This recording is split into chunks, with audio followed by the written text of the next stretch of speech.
ગુજરાતની ગાથા ને કોઈ સીમાડા નથી એનું તાદૃશ ઉદાહરણ આપણે જોયું કે યુનાઇટેડ સ્ટેટ ઓફ અમેરિકાના એરિઝોના સ્ટેટમાંથી હમણાં સિનિયર કપલ આપણી વચ્ચે પધારેલ. તો આ બાળકોને બ્લેસિંગ માટે we are very full of pleasure.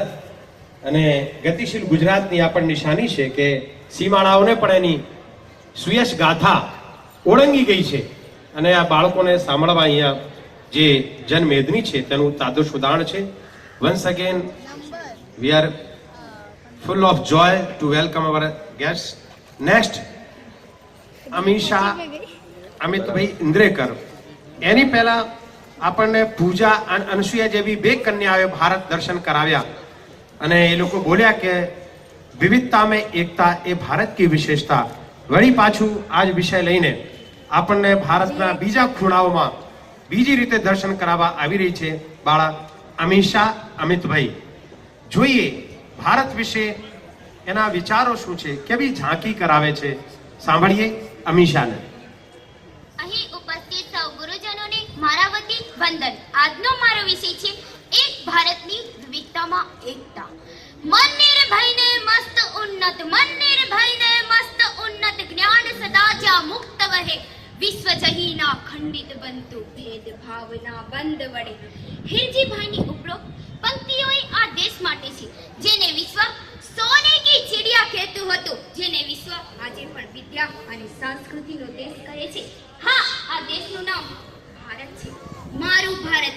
અરે, જેનું નામ સાંભળીને વિશ્વના 192 દેશના વડા પોતાની ખુરશી પરથી જરા ઊભા થઈ જાય છે. જ્યાં સ્વામી વિવેકાનંદે ધર્મનો ડંખો વગાડી વિશ્વમાં ભારત નામનો શંખનાદ કર્યો હતો, જ્યાં ચાણક્યએ પોતાના અર્થ અને નીતિશાસ્ત્રથી વિશ્વમાં રાજકારણનો વારસો આપ્યો છે, જ્યાં પૃથ્વીને કુટુંબ ગણીને વસુદેવ કુટુંબકમને સાકાર કરવામાં આવે છે. ધર્મ અને સંપ્રદાયમાં અનેકો વિવિધતા ધરાવતો હોવા છતાં શાખાની વિવિધતા ધરાવતો વૃક્ષ સમો અખંડ ભારત આજે પણ સ્થિર ઊભો છે. મહાન ભારત દેશમાં હિન્દુ, મુસ્લિમ, શીખ, ઈસાઈ, પારસી વગેરે ધર્મ કે જાતિના લોકો વસે છે. ભારત ડગે એવો કાંઈ લાગે છે? ના, બિલકુલ નહીં. કોઈ અજ્ઞાતાએ કહ્યું છે, ઝાડ તેના ફળથી ઓળખાય છે, સોનું તેની કસોટીથી પરખાય છે, ઘંટીની કિંમત તેના રણકારથી થાય છે, સજ્જનની કિંમત તેના સંસ્કારથી થાય છે. એ જ રીતે ભારતની કિંમત તેની એકતાથી થાય છે. ઉત્તર, દક્ષિણ, પૂર્વ, પશ્ચિમ ચારે દિશાઓમાં જુદા જુદા ધર્મ, જાતિ, રહેઠાણ, ભાષા, ભિન્ન ખોરાક, ભિન્ન રીત રિવાજ હોવા છતાં ભારત અખંડિત છે.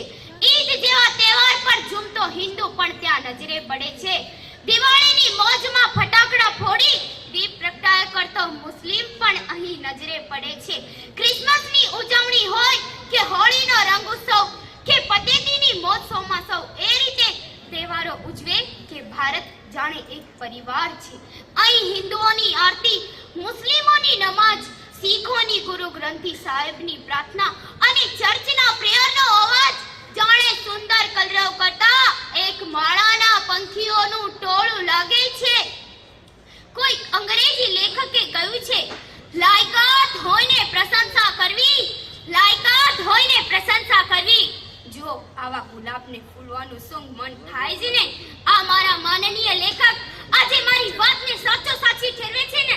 હું એ પ્રશંસાની વાત કરું છું, એ એકતાની કે જેનો રણકાર વિશ્વમાં રણકે છે. દ્રષ્ટિ જાણે જુદો જુદો ખોરાક પણ સ્વાદ જાણે મહાનતાનો.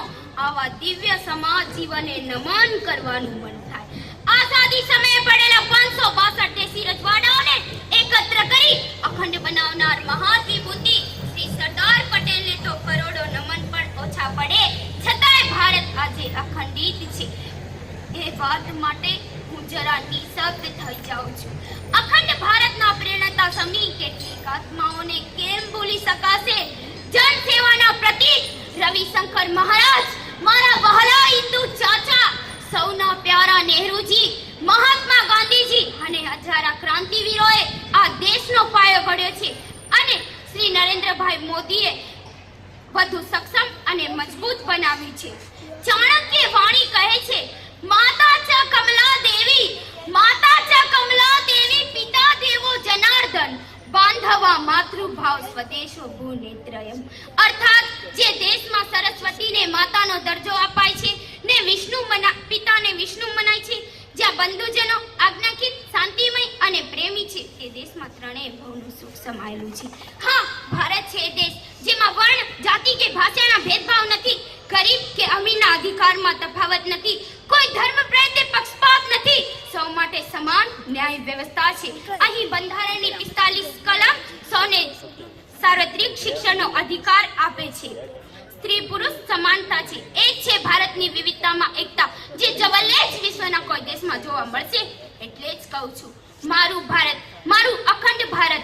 યુવાનોના પ્રેરણા સ્ત્રોત સ્વામી વિવેકાનંદે કહ્યું છે કે સમાજ હોય કે દેશ, સમાજ હોય કે દેશ પોતાના વેરઝેરને ભૂલી સર્વધર્મ સ્વીકારે ત્યારે જ તે અખંડ બને. આ વાત ભારત દેશને સત્ય દીવાના પ્રકાશની જેમ લાગુ પડે છે.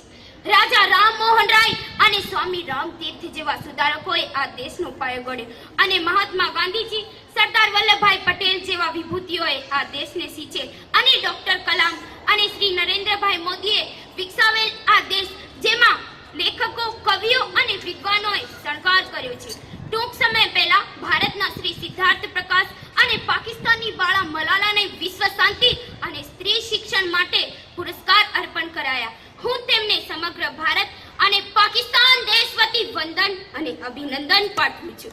અંતે એક હિન્દી કવિની પંક્તિ કહીને વિરમું છું. हिंदू मुस्लिम सिख ईसाई आपस में हम भाई भाई तेरे गाने गाएंगे, हम तेरा नाम बढ़ाएंगे.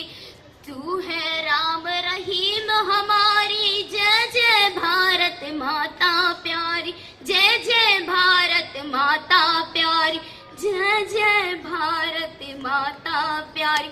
जय हिंद, जय भारत. ખૂબ ખૂબ ધન્યવાદ કુમારી અમીષાને. ગજબ ઓજસ્વી વાણીમાં એને ભારતની આત્માના દર્શન કરાવ્યા. કમલા ચ માતા દેવી પિતા ચ જનાર્દન. જે દેશમાં માં કમલા આખા વિશ્વની માં ગણી હોય, જનાર્દનને આખા વિશ્વના પિતા ગણ્યા હોય, એવી ઓજસ્વી વાણી સાથે અમીષા